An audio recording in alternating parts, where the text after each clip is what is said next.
Hey there, have I got a treat for you right now.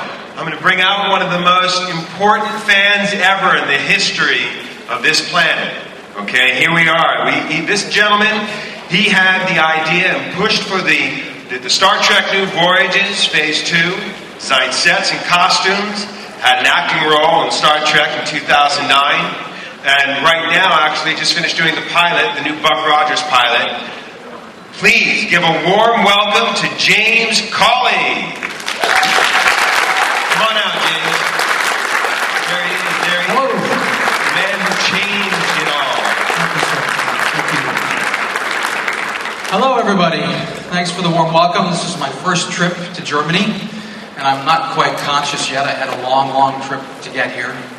I had a 2-hour drive from my home to the airport in New York, and then they flew me from New York to Washington to Frankfurt, and then drove 2 hours to be here. So, but I'm very happy to be here. Those of you who have not watched the show, is there anybody who has not watched Star Trek New Voyages? Yes, no? You have seen the show? Yes? Well, then why don't we get right into it? I'd like to hear from you some questions and things that you're interested in about the project or about Star Trek, and I'll do my best to answer them. So does anyone have any questions? Can't see. No? Nobody's going to ask me any questions? This fella right here. Hello. First, I think you're really doing a good job as a captain. Thank you. In the first 10 minutes when I watched the show the first time, it took some time to get accustomed to the new faces, but after a time I start to like it, and I enjoyed what I saw here. So the questions that I have is, how did you convince Paramount to let you do what you did, and where did you build all these nice props and stuff, and do they exist? Is this a permanent set? And of course, how do you finance it? So these are the basic questions. Sure. It's good. I saw that you're also producing the stuff, so you should be able to answer them. Well, and normally, when we have the actors here, we can only ask them, hey, about what they did. But you overlooked, obviously, the whole process, so I'm very thrilled for this answer. Well, the question of how did Paramount allow it? We started about 6 years ago now, I guess, and we made the very first episode, and I never really had the idea to put it on the internet. I was working with a director named Jack Marshall, who was very computer savvy, which I am not, and so he wanted to put it on the internet, and he did. And it just so happened they were shooting the television series Enterprise at that time. And when the episode made its premiere on the internet, the first assistant director of the series Enterprise saw it online, he copied it and he brought it to work. And all of the actors and all the people that worked on Enterprise were watching my show, and they weren't filming. It basically stopped the production. And the Paramount folks saw it and called us up and said, what's going on? How are you making this? Why are you making this? So we explained to them that we were this group of really intense Star Trek fans, and we loved the original series, and we just wanted to be a part of the whole franchise and the phenomenon. And the lawyers kicked it around for several days, and they called us back and they said, okay, we understand what you're trying to do, and you go ahead and play Star Trek and have a good time, and we're just going to look this way and let you guys enjoy yourselves, but you can't make any money. You just have to do this for the love of the game, because you don't own Star Trek, we do. And we agreed to the terms, and we're still making it all these years later. Paramount has been nothing but supportive and wonderful. All the people that I've met and talked to have been just phenomenal people. As far as the sets and the costumes, that's all very real. It's a standing set. We have a facility in upstate New York, and all of the sets are there. We have the bridge and the transporter room and sick bay, the briefing room, the officers' quarters, and the corridors. The only set we haven't built yet is engineering, but we have everything else. So what you see is real. It's not green screen. And there was another part of it. Well, for the last 24 years, I've toured the United States with an orchestra at a show called Legends in Concert and Hollywood Superstars, and they pay me to be the young Elvis Presley on stage. So that's why I have black hair and can't change my hair. So that's how I financed it with my entertainment job. So that's that in a nutshell. Anybody else? Yes? No? I'm curious, what would you like to see on the show? What kinds of things would you like to see on our version of Star Trek? Somebody must have some ideas of things that they want to see. No? You're all quiet. Should I buy you all a beer? Yes? Somebody's applauding. Hi, James. Hello, where are you talking? Hi. There you are. Here. I was ordered to give you greetings from your home, from New York. You were ordered to give me greetings from New York? Yes. Cynthia told me, tell him hello from me and tell him she still had a communicator badge. And I told her I would talk to you, so just hello to Germany. Welcome. Well, thank you. And my question is, how many episodes do you still have in mind? How many do you want to do? I know there are several in pre-production already. Mm-hmm. I'm glad they are. So how many do you still have? Well, it was always my idea that the original series was supposed to be a 5-year mission, and it only lasted 3. So I wanted to shoot 2 more seasons to finish the show. And so I thought it would probably be a total of 25 or 26 episodes to tell the rest of the stories that I wanted to tell. We have shot, I'm trying to think now, 6, 7, 8, 9. We're shooting episode 10 in June, and then we shoot again in October on 11. So we've got a little ways to go before I'm finished with the show, I think. The one we shoot in June is interesting because we're going to tell the prime timeline story of James T. Kirk, of young James T. Kirk coming out of Starfleet Academy to kind of balance and contrast the new feature film for some fun. We had a lot of people comment online and write in and say, why don't you guys tell us how James T. Kirk became captain and so forth. So we're going to shoot that in June, and we're very excited about that. And at the same time, I'm doing the new Buck Rogers show. We have the rights to the character from the Dill estate, and we've shot the pilot. And I don't know if anybody's seen any of it online yet. Has anyone seen any of that? No? Well, you'll have to Google it. It's Buck Rogers Begins. And Aaron Gray and Gil Gerard have both come back from the original 1979 show, and they're playing Buck Rogers' parents in this new version in the pilot. So look for that. That's coming very, very soon. So, anybody else? So somebody? Nope. There she comes. Hi, James. Hi, James. Hello. I've got a question. Because when you produce a series, there have to be a lot of decisions to be made. And it's basically you with the decisions, and you can't please everybody. But still you need dozens or hundreds of people to produce this show.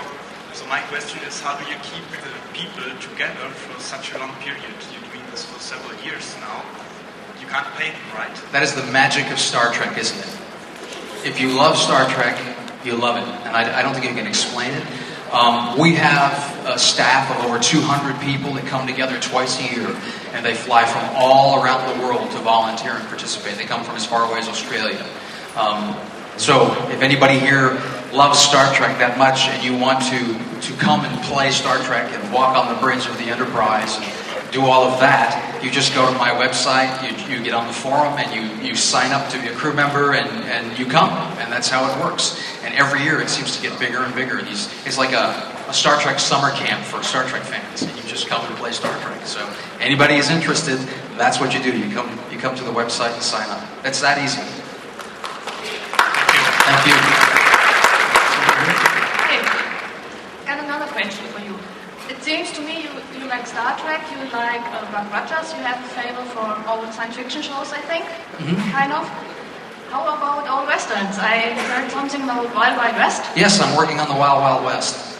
It's something that I really want to tackle at some point. I'm actively looking into, how do I get the rights to do it like I did with Buck Rogers? Because when I do it, I really want to do it, and I want to do it professionally, and I want to do it with a crew and the whole 9 yards. So it's in the future, but that's another show that I love, the original Wild Wild West with Robert Conrad. Okay, you've got other shows you like so much that you want to redo them? Not really. I grew up in the 70s and watched a lot of those old 1960s shows, in reruns. And, they were on every day. They just really, hooked me as a child. Star Trek in particular, the Wild Wild West. I still can't watch the new Batman movies because I still see Adam West running around. So I'm still attached to those things, that I first was exposed to as a child. So. Okay, thank you. Thank you.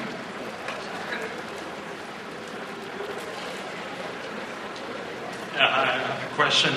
Oh. How much is the cost of the producing an episode like this what we have seen here? The one you just watched was about $145,000. And you got some sponsors? No. You have to understand that what you see on screen is everybody coming together and working and contributing and donating and building and sewing, and it's just a love affair with Star Trek. I mean, literally everybody just comes and rolls up their sleeves and just dives in. It was very expensive when we first started because we had to build everything, but now we have, the standing sets. So basically, you only have to come up with anything new that the script might call for. So it's gotten much easier. And the actors get any money for it? The only actors that have been compensated are the people that actually worked on the original shows, like George Takei, Walter Koenig. They're SAG members, they're Screen Actors Guild members, and we have to pay them their guild fees, what they would be paid to perform otherwise, so that they're in good standing with their union. So yes, they're compensated. Okay, thank you. Thank you. Somebody down here being very patient. There we go. Hello. Hello. Walter Koenig was here some time ago at FedCon, and he brought us the episode where he plays the aging Chekhov. Yes. So my question nicely ties in with the last one. Could you tell us a bit how it was like working with an original Star Trek actor? Like, did he tell us you got it all wrong, or was he friendly? Well, first of all, I tell everybody that I owe the success of the show to Walter Koenig, and I mean that. We had made the pilot, which I never wanted released because it was not very good. Then we got together, we made another one, which was much better. And we thought, if we're going to do this again and again, how do we keep raising the bar and making the episodes better? And the first thing that came to my mind was, how do we get one of the original legends to come and participate?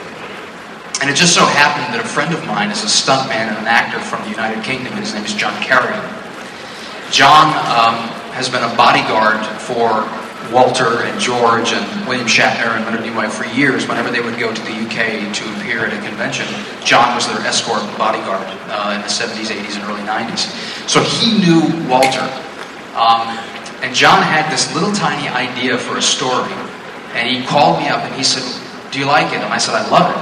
He said, "Well, I'll tell you what, I'm going to set up a lunch for you and Walter Koenig in Los Angeles, and you can tell him about what you want to do and see what he says."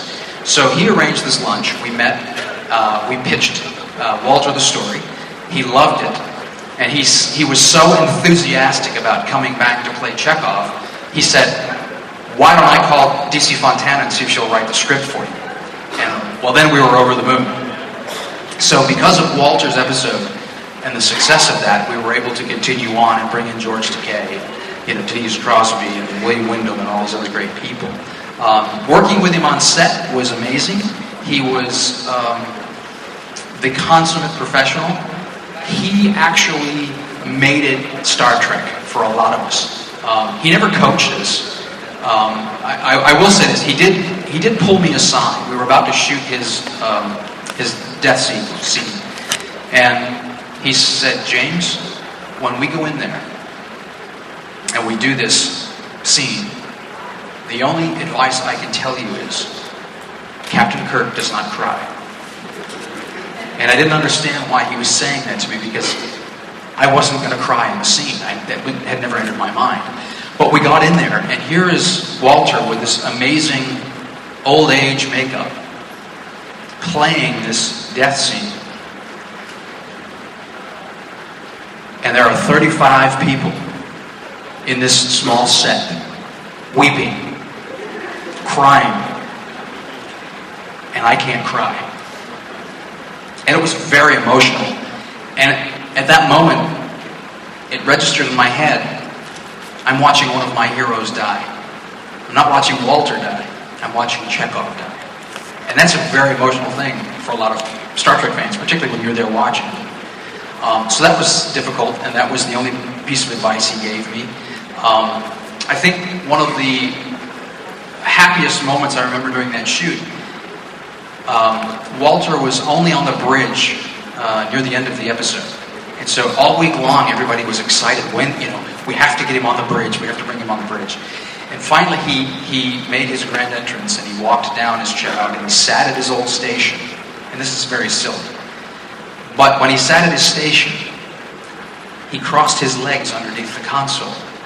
And everybody on the set just erupted in applause, because that's what he used to do subconsciously on the old show. He would cross his legs. So it was this moment of, oh wow, Chekhov is really here. And so it was just a funny moment, but everybody just fell in love with the guy. And our hearts are very heavy and sad. As you know, his son passed away a short time ago, and he's been having a very difficult time. And so I urge everybody to send all the positive energy and love to Walter and help lift his spirits back up right now, because he's a terrific man, as you well know. So thank you. Thank you very much. Thank you. So, hello James, I'm here. Hello. Stefan from your... Stand at attention when you're wearing that uniform. Yes, sir. There you go. And first of all, thank you for this uniform. It's great and it feels good. And did you make it yourself? Yes, Oh, I did. okay. You may know that I am a really huge fan of film scores, and especially for sci-fi and horror and television scores. And we are living with different ideas about this music. You had two original scores composed for To Serve All My Days and World Enough in Time. Yes. And they are really great fan-film scores that give the composer of today the opportunity to be creative. It's fantastic, and some things are even released for download. So my question is, if you compare the scene with Chekhov you talked about just a second ago, in the original version, the score knew by Patrick Phillips originally. There was this Russian choir when he was leaving, he was dying, the old Chekhov, young Chekhov, and they were merging. And 2 years ago, we of FedEx in Germany screened the refit version 1969 with the original score. Which version do you like better? Neither. Why? Well, getting into the scores, my idea was to always continue the original show. And I think one of the characters and one of the most important aspects of the original Star Trek series is the music. When you hear that music, you know that you're watching Star Trek, the original Star Trek. And I think it's a fingerprint, it's an identity that I don't want to lose. If I could find a composer that would compose music stylistically that felt like the 60s, the 1960s, then I would try to get new music. But so far I haven't found anybody to do that. The two scores that you talk about, World Enough in Time in particular, when I hear that score, I love it. Alan Darien did a great job. But to me, when I hear that, it sounds more like Star Trek VI, The Undiscovered Country, than Star Trek, the original series. And so that's why I'm adamant about the original music. As far as To Serve All My Days, the filmed episode, even the 1969 version, the ending is not the ending that I wanted. Let me explain. Walter was always adamant that he wanted to play Chekhov's death scene. And I was just as adamant that we couldn't kill Chekhov. Because we all know that Chekhov lives and appears in Star Trek 1 through 6. So 7. So we couldn't kill Chekhov. And Walter was, yes, we can do this. It could be a standalone episode. And I said, well, I can see that, but I would rather not do that. So the compromise was, we were supposed to shoot the end. And after you see Walter apparently pass away, the last shot that you were supposed to see was the young Chekhov and the old Chekhov walking down the corridor. Yeah. And then they merge. Indeed. And the young Chekhov keeps walking. Okay. That was how it was supposed to play out. Yeah. It never played out that way. The old Chekhov enters, lived and disappears. Right. You weren't supposed to feel that he was gone. It was supposed to be this passing of the torch from one actor to another. Yeah. But the ending never came out that way. Walter felt it was stronger to just go out with the bang. And so I would tell people when they asked me, they say, "Well, you killed Chekhov," and I said, "No, I didn't." I said, "I just didn't show you how he comes back." Or in the 1969 edition, he was drunk. Yes, he was Which drunk. was a bad ending, by the way. That was a joke. That was a blooper for you. But actually, I kind of cried with the Russian choir in the background and Chekhov dying, and then the old music is just old for me. Yeah. Sorry. Well, both versions are out there. You can enjoy both. I know, I've got all episodes on my hard drive. I wonder why. So James, could you do me a favor? Would you ask the crowd here, how do they like the subtitling efforts and translation efforts of Phase 2 to German by me and my translation staff? I think you just asked them, how do you like the subtitling and all of that hard work that these two fellas up here have done, so you can hopefully enjoy the episodes. Okay, vielen Dank. Thank you very much, guys, Leute. I'm sorry, tut mir leid, heute Abend, Enemy Starfleet, the new episode, hat keine Untertitel. It won't have subtitles. I've screwed it up. I'm working on it tonight to present you. Die Folge zeige ich morgen mit Untertiteln im Holodeck. Ich arbeite echt hart drauf. Also I will work hard to add the subtitles for the screening tomorrow. So hang on. Well, thanks for the hard work. Of course. Thank you. That's something else that I feel that I want to share with you.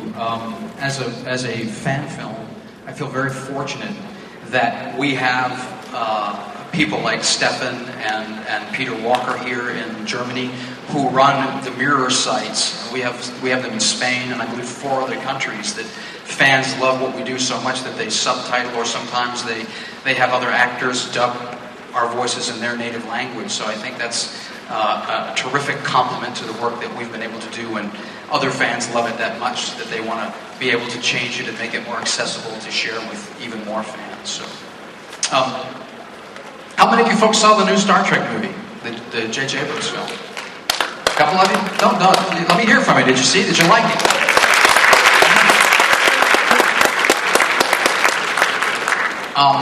I'm very thrilled that the movie has restarted Star Trek and gotten people so excited to see Star Trek again. I get to do several conventions a year. Last year I went to Atlanta for my 4th year in a row, and it's called DragonCon, which is a very big media event in Atlanta. And for the first time in 4 years, I saw more people dressed up in Star Trek costumes than I have ever seen. And this is my first time here at FedCon, and I have to tell you what a thrill it is to walk around and see everybody in Star Trek costumes and see that to be the biggest thing that people are dressed up as. So maybe you can tell me, is Star Trek still that big and popular here in Europe? Yes? That's awesome.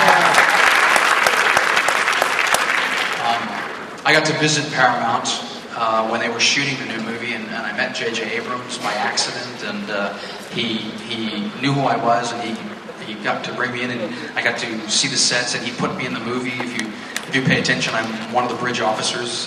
If you know me, you can't miss me. It was a lot of fun. It was very exciting. I thought the cast was terrific. I love Carl Urban as Dr. McCoy. He is the star of the movie, I think. He's just terrific. And I hope that the sequel is bigger and better, and I hope that the next story they tackle has a little more of that Gene Roddenberry philosophy. Not all action, but I want to see some of that really personal, meaningful thing that Gene Roddenberry is all about. I still tell people to this day, you know, that the essence of Star Trek died with Gene, because I still haven't seen anybody really grab it in Hollywood and guide it the way he wanted it. So let's all hope that they not only have a good villain and a good story and good action and adventure, but they find a way to bring some of that human adventure back to the franchise. She's right here. Hello. Hi, James. I'm very happy that you mentioned the new Star Trek movie, because according to the new Star Trek movie, James T. Kirk Beta, I guess, really likes Beastie Boys. And I wanted to ask you, do you think that James T. Kirk Prime likes Elvis Presley? I hope so. I really don't know. I think there's a dynamic difference between William Shatner's Captain Kirk and Chris Pine's Captain Kirk.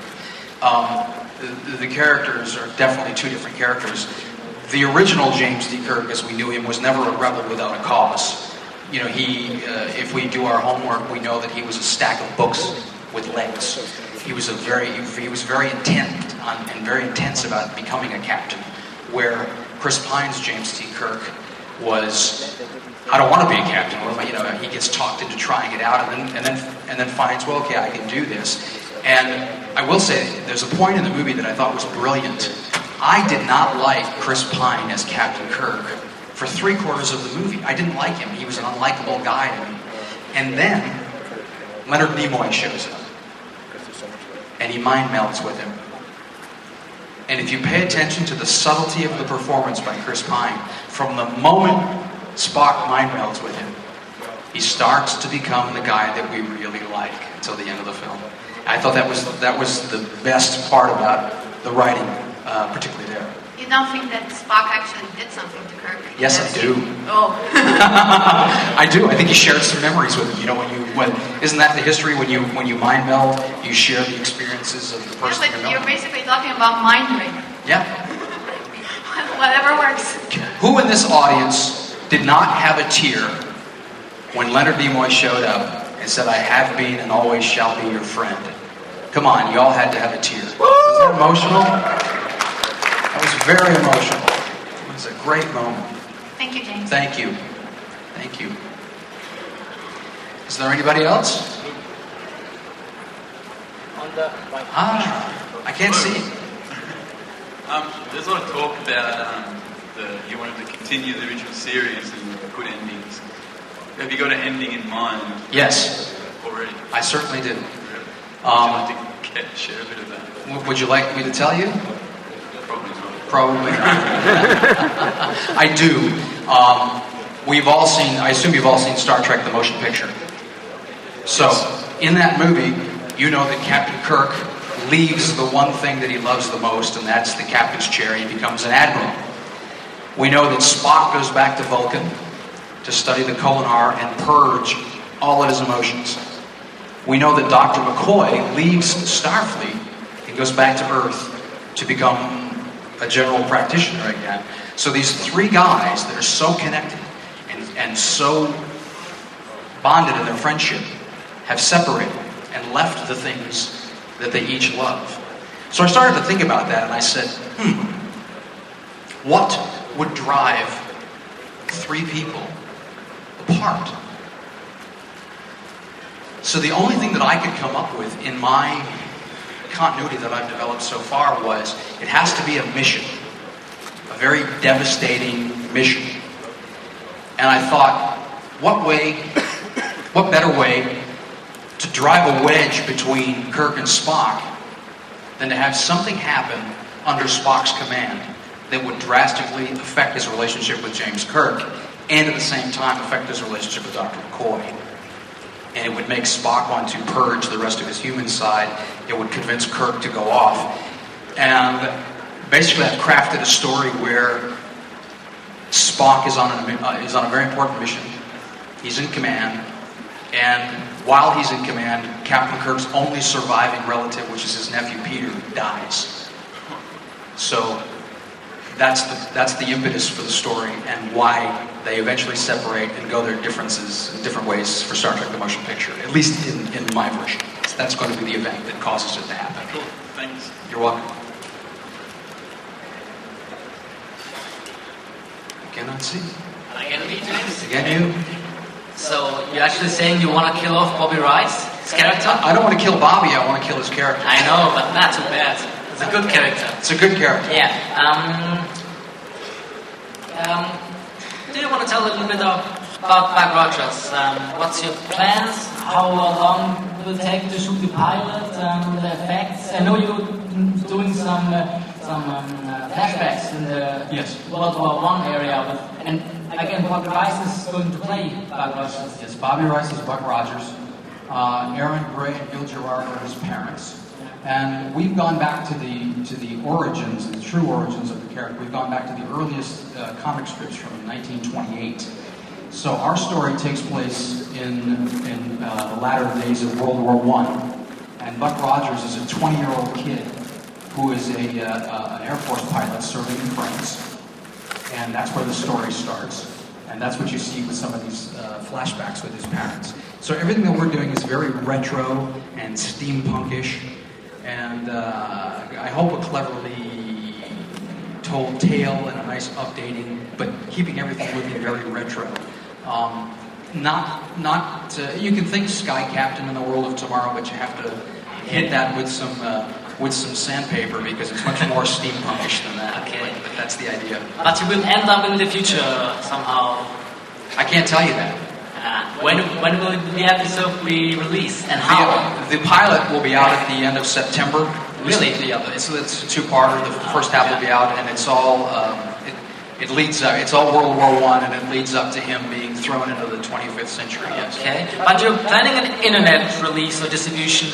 I don't know. Initially, we talked about it being exclusively online. Webisode. Yes, webisodes. But Sony Pictures and Shout Factory are looking at it, and we don't know what is going to happen yet. Yeah.